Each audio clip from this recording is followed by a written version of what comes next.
हम सभी जानते हैं कि रावण द्वारा माता सीता का हरण होने से पहले लक्ष्मण जी माता सीता की सुरक्षा के लिए कुटिया के चारों तरफ एक रेखा खींच कर गए थे ताकि इसके अंदर कोई भी प्रवेश ना कर सके। इसे लक्ष्मण रेखा के नाम से जाना जाता है। लेकिन तुलसीदास जी की रामचरितमानस और वाल्मीकि रामायण में ऐसी किसी रेखा का जिक्र नहीं हुआ है। रामायण की कथा में अक्सर चर्चा और बहस होती है कि क्या ऐसी कोई वास्तविक रेखा थी। तो आइए आप सभी को इस कहानी के बारे में बताते हैं जो लक्ष्मण रेखा के संबंध में प्रचलित है। इसके अनुसार एक सुनहरा हिरण श्री राम की कुटिया के सामने आता है। माता सीता उसे देखती है और राम जी से उसको पकड़कर लाने के लिए कहती है। माता सीता के ज्यादा जोर देने पर श्री राम जी हिरण को पकड़ने के लिए निकलते हैं। दरअसल वह कोई असली हिरण नहीं था, बल्कि एक मारीच नाम का राक्षस था जो हिरण का रूप धर कर आया था।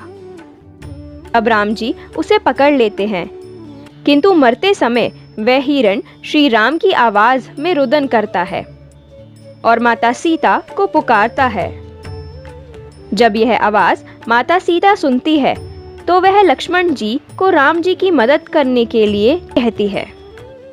लक्ष्मण जी सीता जी को अकेला छोड़ के जाने से मना कर देते हैं, किंतु माता सीता के आदेश पर उन्हें वन में जाना पड़ता है। जाते समय वह कुटिया के बाहर एक रेखा खींचकर जाते हैं। यह इतनी शक्तिशाली रेखा थी जिसे जो भी पार करता वह वहीं जलकर भस्म हो जाता। वाल्मीकि रामायण में इसके बारे में कुछ नहीं कहा गया है। वहीं रामचरितमानस में भी इसका सीधा जिक्र नहीं है, बल्कि रामचरितमानस के लंका कांड में इसका उल्लेख रावण की पत्नी मंदोदरी द्वारा किया गया है। वाल्मीकि रामायण में आरंभिक काल के 5वें काल में इसका वर्णन किया गया है। उसमें कहा है कि सीता जी के क्रोधित होने के बाद लक्ष्मण जी उनके बड़े भाई को खोजने निकल पड़े, तो लक्ष्मण जी ने कोई रेखा नहीं खींची थी। रावण माता सीता को कुटिया में अकेला पाके सन्यासी का भेष बनाकर पहुंच गया। सीता जी ने सन्यासी रूप में आए रावण को हाथ पैर धोने के लिए जल दिया और बैठने के लिए आसन दिया, फिर फल आदि दिए। जब सीता जी ने सन्यासी से उसका परिचय पूछा तो वह बोला कि जिसके डर से मनुष्य और तीनों लोकों के देवता थरथराते हैं, मैं वही राक्षसों का राजा रावण हूँ। इसके बाद सीता जी का रावण के साथ वाद विवाद होता है, जिससे रावण क्रोध में आकर अपना रुद्र रूप प्रकट करता है और फिर सीता जी का बलपूर्वक अपहरण करता है। तो इससे हम देख सकते हैं कि लक्ष्मण रेखा के बारे में रामायण में हमें सीधे सीधे देखने को नहीं मिलता। आप सबने लक्ष्मण रेखा का नाम तो सुना होगा, किंतु इसके असली नाम के बारे में शायद ही आप जानते होंगे। आपको बता दें कि लक्ष्मण रेखा का नाम सोमतिथि विद्या है। ये भारत की एक प्राचीन विद्या है जिसका अंतिम प्रयोग महाभारत युद्ध में हुआ था। कुछ जगह कहा जाता है कि लक्ष्मण जी जो रेखा बनाकर गए थे वह वेदों से अभिमंत्रित रेखा थी।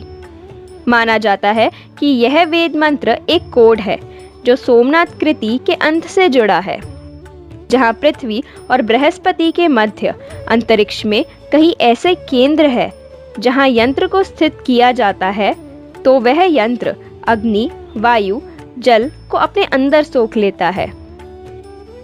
कोड को उल्टा करने पर यह खास प्रकार से अग्नि और विद्युत के परमाणु को वापस बाहर की ओर धकेलता है, जिससे लेजर बीम जैसी किरणें उस रेखा से निकलने लगती है। कहा जाता है कि लक्ष्मण जी इस रेखा के इतने अधिक जानकार हो गए थे कि कालांतर में यह विद्या लक्ष्मण रेखा कहलाई। तो आपको ये वीडियो कैसा लगा कमेंट सेक्शन में ज़रूर बताइएगा। साथ ही अगर आप हमारे चैनल पर पहली बार आए हैं तो चैनल को सब्सक्राइब करके वीडियो को शेयर अवश्य कीजिएगा ताकि और लोगों को भी इस बारे में पता चल सके।